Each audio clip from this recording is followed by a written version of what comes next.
నమస్కారం అండి. SB news 9550కి స్వాగతం సుస్వాగతం. ఏ రోజు వార్త ఆ రోజు మనకు అప్డేట్ కావాలంటే ఎస్బీ న్యూస్ 9550 ఛానల్ను మీరు సబ్స్క్రైబ్ చేసుకుంటే ప్రతిరోజు వార్త మీకు అప్డేట్గా ఉంటుంది.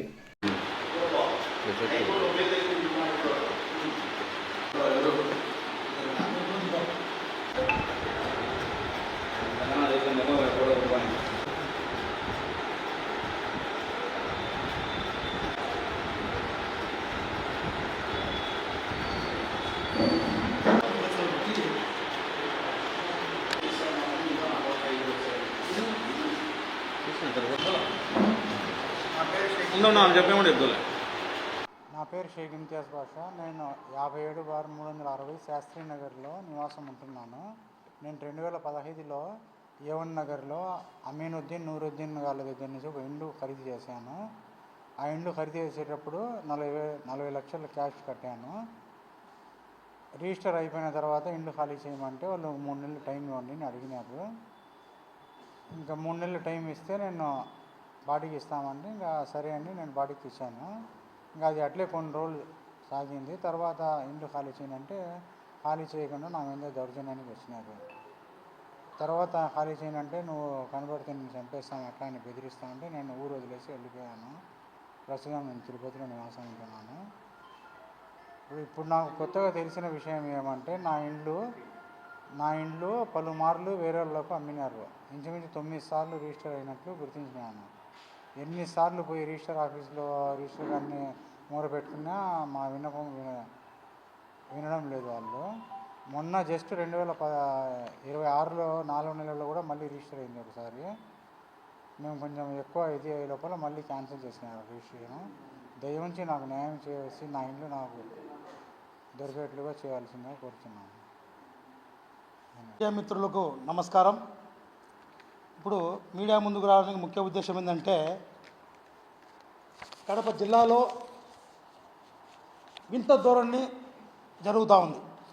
అదేమిటంటే, కొందరు భూ కబ్జాదారులు, కొందరు అత్యాసపరులు, కొందరు గుండాలు ఎవరైతే ఉన్నారో ఒక ఇంటిని అమ్మిన ఇంటిని పలుమార్లు పదే ఇతరులకు అమ్ముతూ ఫేక్ పత్రాలు సృష్టించుకొని ఒక ఇంటిని కడప నగరంలో ఏవన్ నగరంలో సంబంధించిన ఒక ఇంటిని ఇంతియాజ్ బాషా అనే ఇతను కొన్నాడు. ఇల్లు 40 లక్షల రూపాయలు కొన్న ఇంటిని 2015లో కొన్నాడు. కొన్న తర్వాత వాళ్ళు ఇల్లు ఖాళీ చేసేదానికి 3 నెలలు గడువు అడిగారు. 3 నెలలు గడువు మానవతా దృఢత్వంతో ఇచ్చిన తర్వాత ఆ ఇల్లు ఖాళీ చేయకపోగా ఆ ఇంటిని మరొకరికి అమ్మారు.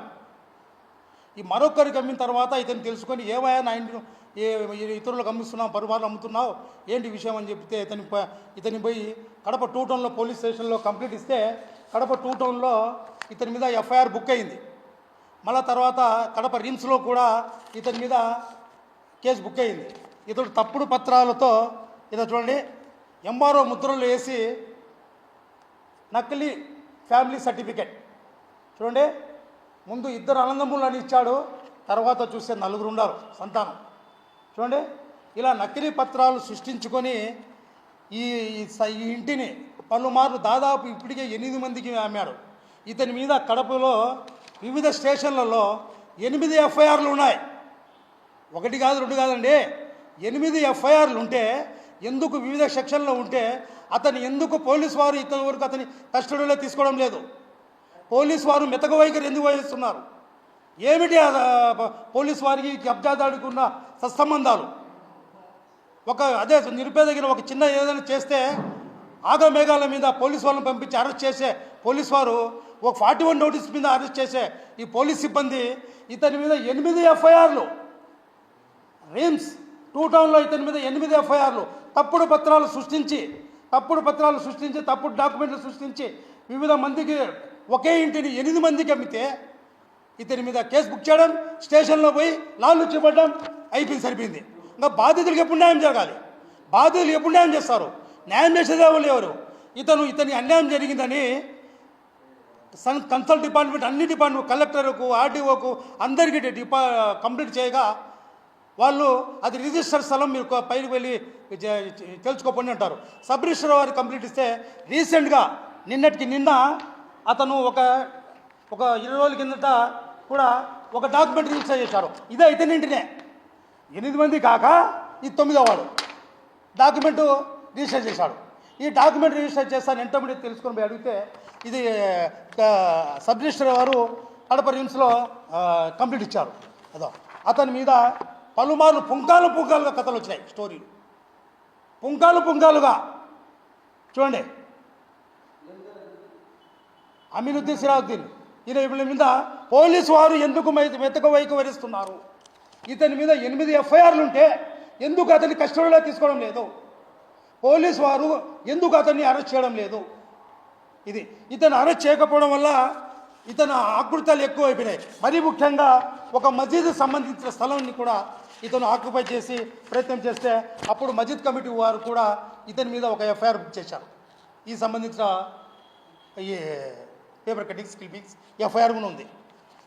ఇతను గతంలో 9 మంది ఏదో చూడండి, ఒక ఇంటిని బాగా చూడండి, జూమ్ చేసి చూడండి సార్.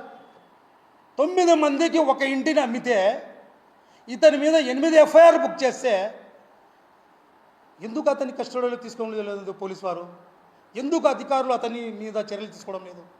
దీన్ని తీసుకోవాలని ఇటువంటి ద్రోహిని, ఇటువంటి కబ్జాకోరును, జీవితాలను నాశనం చేసే కబ్జాకోరును చట్టపరమైన చర్యలు తీసుకోవాలని కోరుకుంటున్నాం. ఇతని పైన వస్తున్న దాన్ని ఎంక్వైరీ చేసి ఇవే కాక మరి చాలా ఉన్నాయి, ఆధారాలు సహా చూపించగలను. ఆధారాలతో సహా ఇతను సబ్ రిజిస్టర్ ఆఫీసులో జరుగుతున్న భాగవతాన్ని చూపిస్తాను.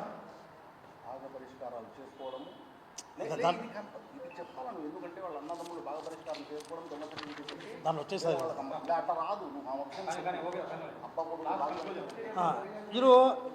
ఇతనికి న్యాయం జరగాలని కోరుకుంటున్నాం.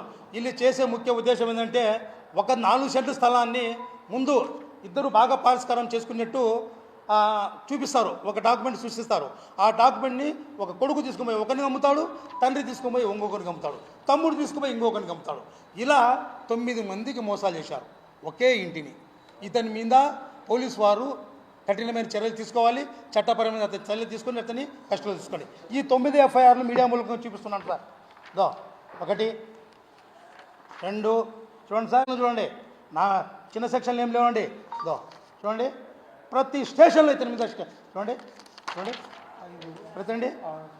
చూడండి ఇంకో విధం ఇతను అమ్మిన డాక్యుమెంట్లు చూడండి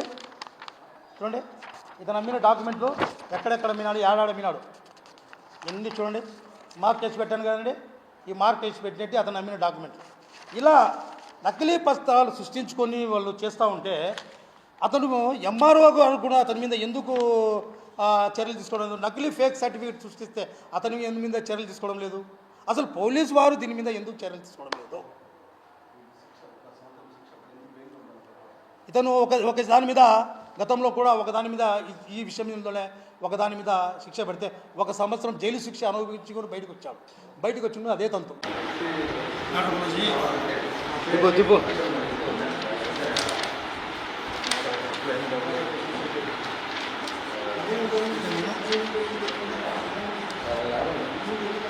బాగా